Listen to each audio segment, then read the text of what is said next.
Chers frères, chères sœurs, chers amis, c'est avec une profonde compassion que nous souhaitons venir en aide à nos frères et sœurs en peine. Vous qui avez été guidés vers la voie spirituelle, qui souffrez d'un manque de lumière, ce message est pour vous. Nous connaissons des frères qui œuvrent sur cette voie depuis des dizaines d'années, qui ont fait de grands efforts, qui servent cette cause avec beaucoup de loyauté. Beaucoup d'entre eux travaillent aussi dur pour diffuser l'enseignement. D'autres suivent ce chemin depuis moins longtemps et sont pleins de bonne volonté. Pourtant, quand il s'agit de travailler sur eux, quand il s'agit qu'ils s'occupent de leur propre cheminement personnel, ils rencontrent de grandes difficultés. Ils ne parviennent pas à avancer et restent devant le seuil de la porte malgré leurs efforts. Pourquoi ? Faut-il laisser le temps faire son œuvre ? Bien entendu, il n'est pas possible de tout réussir en une journée, mais ce n'est pas en comptant sur le temps que les choses vont s'améliorer, mais plutôt par un travail correctement dirigé et constant. Beaucoup travaillent fort, mais leurs efforts ne sont pas bien dirigés, et ils sont dans l'inconstance. Cette inconstance provient du doute. Celui qui vit ses premières expériences internes obtient une grande volonté. Avant cela, il faut garder espoir et rester déterminé.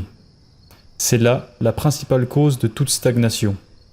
C'est donc avec compassion et amour pour nos semblables que nous souhaitons aborder l'enseignement d'une manière très pratique.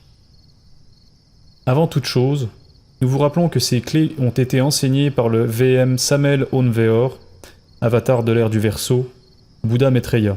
C'est grâce à son travail immense, son grand sacrifice pour cette humanité souffrante, que nous pouvons avancer sereinement sur la voie. La pratique et la pédagogie proposée ici ne contredit ni ne modifie cet enseignement. Nous l'abordons simplement avec d'autres mots. C'est pourquoi nous vous invitons en premier lieu à étudier la psychologie révolutionnaire, la grande rébellion et le mystère de la floraison d'or, disponible gratuitement en format PDF. Si après la lecture de ces ouvrages, après d'intenses efforts dans la pratique, vous ne parvenez pas à obtenir de résultats, voici alors des précisions pour mieux pratiquer.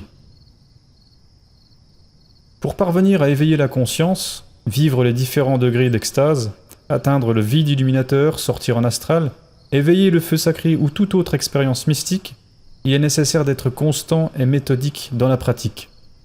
Seulement, nous avons des entraves. L'ego nous en empêche. C'est pourquoi si après des mois d'efforts, vous ne parvenez à aucun résultat, il est nécessaire de se concentrer principalement sur la dissolution des moi qui constituent l'ego. Ces moi sont paresseux, envieux, cupides, colériques, luxurieux, mesquins, trompeurs, etc. Ces moi ne s'intéressent pas à ce qui a trait à la conscience objective libre. Ces moi veulent vivre et font tout pour nous empêcher de nous libérer. Cet ego devient notre propre prison dans laquelle nous nous plaisons rester.